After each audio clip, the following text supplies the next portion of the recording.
Hey guys, Frank the Food Guy coming at you, not live, but not black and white. We're in color, we're not in mono, we're in stereo, and we are not at 720i, we're in HD. Everyone, let's just do this today. I got a great recipe for you for the holidays. It's a pasta dish. I've been promising this for a while. This is a lasagna spinach roll-up with bechamel sauce. What's really cool about this recipe is you're going to learn about the bechamel sauce, which is one of the 5 mother sauces. What does that mean? Because from that one sauce, you can make other sauces. So with the bechamel that you'll learn to make today, you can make a cheddar cheese sauce, you can make a Mornay sauce, you could even make it as a foundation for the American version of the Alfredo sauce. And there's so many more. You can look it up on Google. My brain goes nuts and I can't remember all of them, so what the heck.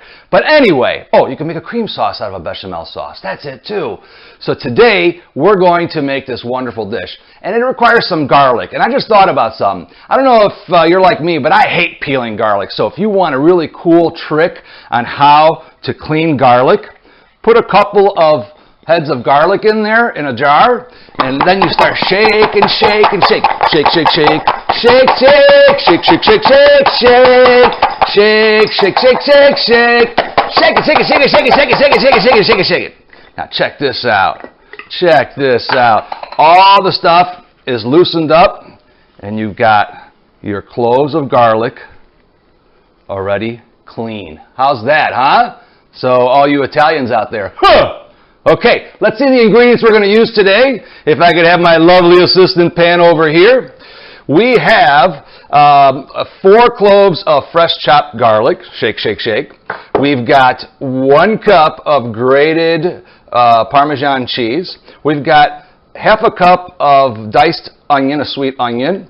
We've got, you can use bacon, but this is a pork jowl, smoked pork jowl that I use. It has a nice flavor. We're going to take the skin off of this and dice this up. We have some butter, about 4 tablespoons. We've got 4 tablespoons of flour. We also have 3 cups of whole milk. We have some pre-cooked lasagna noodles. Oh, and I forgot, I'll bring it over here real quick. I'll make a little bit of a mess. But we also have some fresh cooked spinach as well. And the quantity on that spinach, I bought 3 of those large bags that you get at the grocery store. And I just basically cook it with a little bit of water and drain it really good. I don't like to use a frozen chopped spinach, although it's okay. But if we're going to make good food, let's put some love into it. And then we also have some of the grape tomatoes and some fresh basil. So let's start cooking away, and let's see how this thing turns out. All right, so now we're going to prep everything. We're going to start by making the spinach stuffing that's going to go into this lasagna dish. Now, you notice that I'm not using any ricotta or any mozzarella. You can if you want. You could doctor up my recipe, but I choose not to because with the bechamel sauce, it's so creamy and rich that by adding more of those rich, creamy textures might just be too overwhelming. But if you like it that way, feel free. I also did forget on the ingredients, and I'll obviously post this on the video, some crushed red pepper, salt, and pepper to taste. So we're going to start with this pork jowl over here, if we could zoom in a little bit on this. And like I said, you could use bacon if you want, but just a great smoky flavor. And you could buy this, any grocery store has it. I happen to buy this at Meijer's in the section, in the meat section where the pork is sold. And basically what I'm going to do is I'm going to dice it up in small pieces. I took the skin off. You don't want that, okay? And then we're just going to go ahead and chop that up in small little pieces.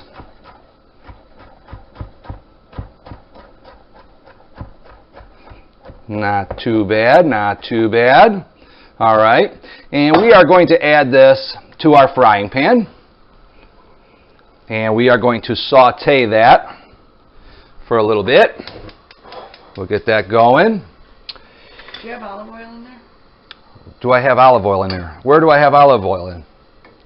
Do you have olive oil in the pan for sauteing? No, because it's got a lot of fat in it. Yeah, I'm going to add olive oil to it in a little bit when I add the spinach for flavor, but that's a great question, though. I mean, yes, you can, but since it's such high fat, I don't want to make it, like deep fried, you know. But for the sake of satisfying my wonderful wife, we're going to put a little bit of olive oil, just a little bit. We're going to add a little bit more later on for flavor. But a great suggestion. We're going to add the garlic. And we're going to add the onion. And this is going to saute till it's nice and sweated at a high flame.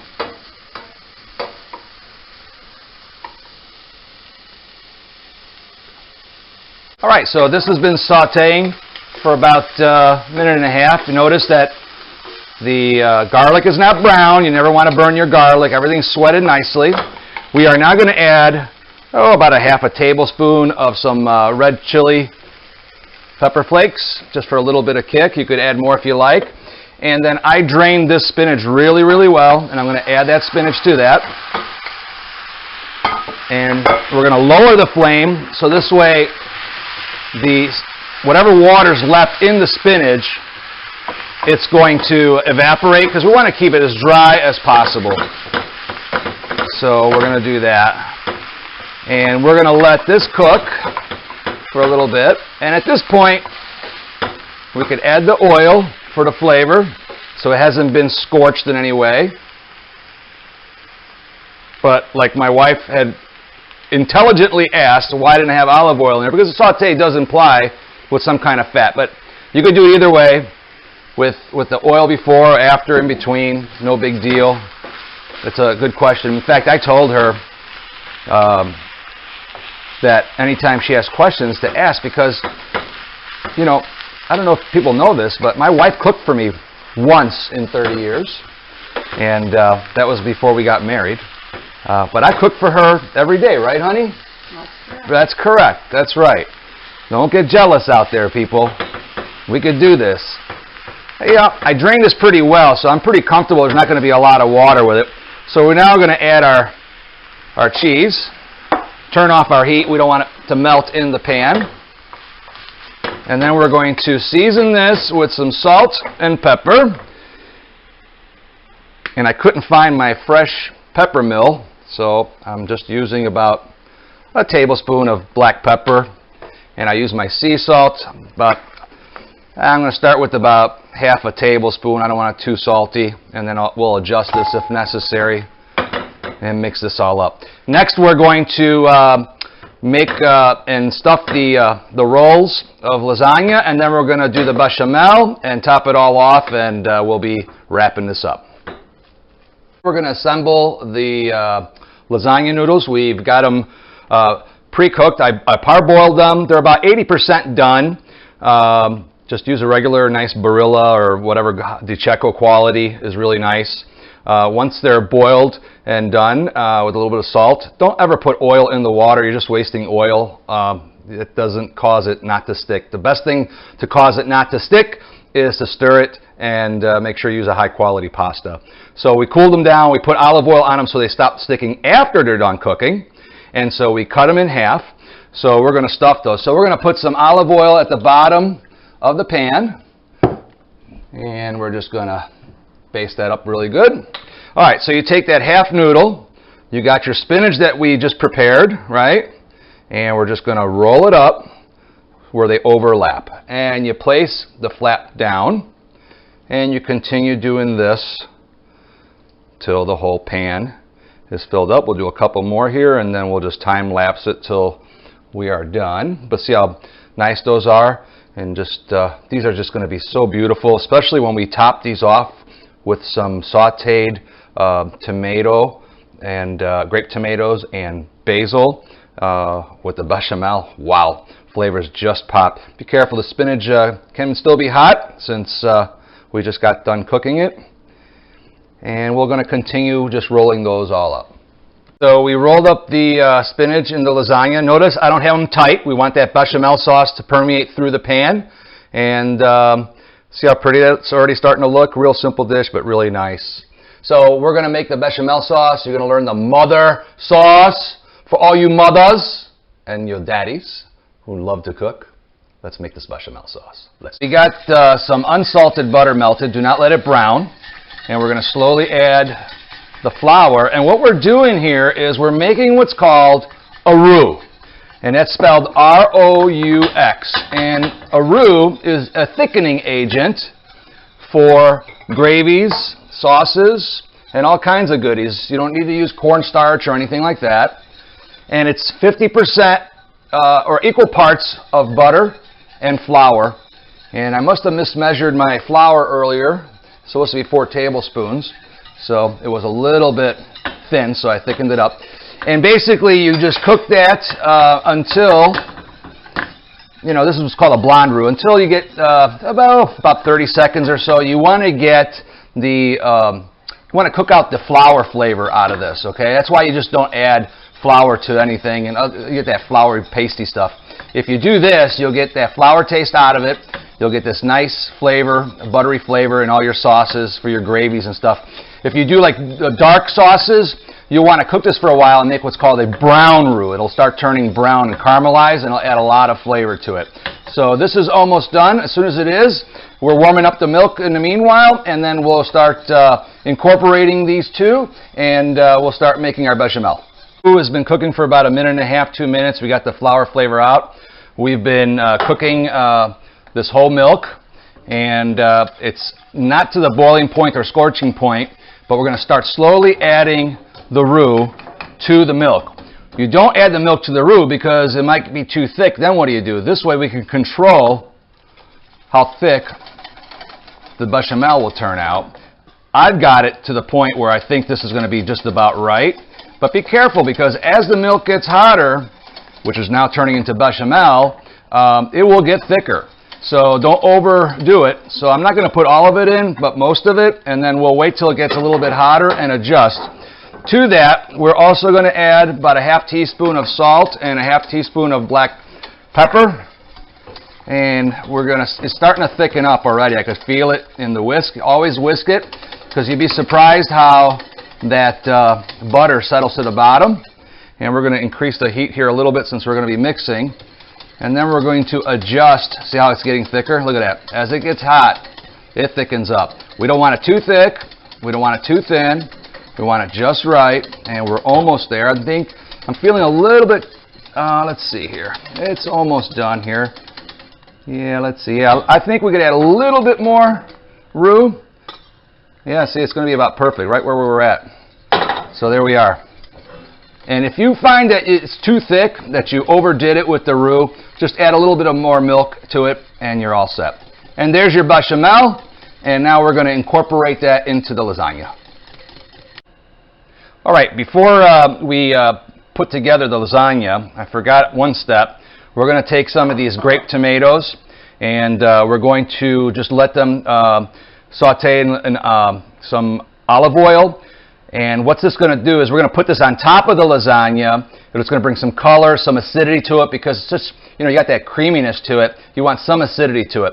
So we're going to let these cook down a little bit, and then we'll put everything together. All right, so now we're going to put everything together. While we were doing the tomatoes, I noticed my bechamel got a little bit too thick. So that last bit of roux I put in there, shouldn't have done it. So this is how we're going to correct it. And this way you'll know how to do it in case you mess it up, like I messed it up. So see how thick that is? You don't want it that thick. So all you got to do to correct it, easy peasy, add a little bit of milk and wire whip it until it gets a little bit looser to the right consistency. And that should probably do the trick. There we go. That's the way it should be, okay?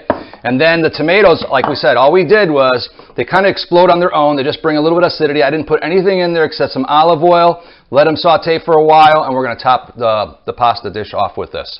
So basically what you want to do is we're going to explode the kitchen.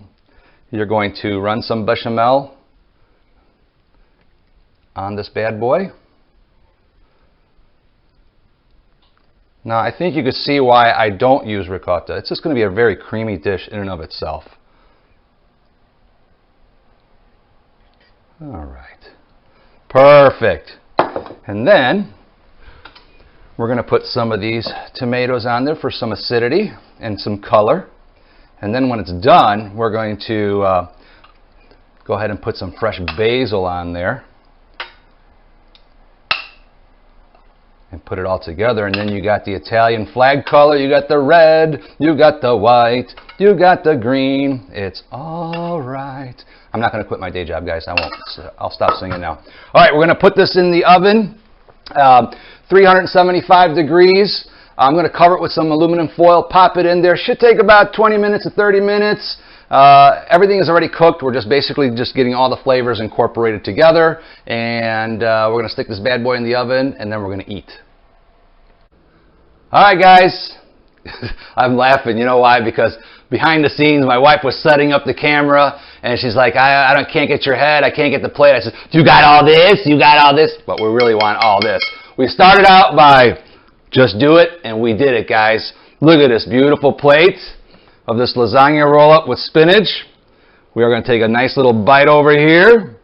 The bechamel browned a little bit. Folks, remember what I always say. If you love well and you eat well, you will live well. Please like our page at The Food Guy on Facebook and on Twitter. Thanks.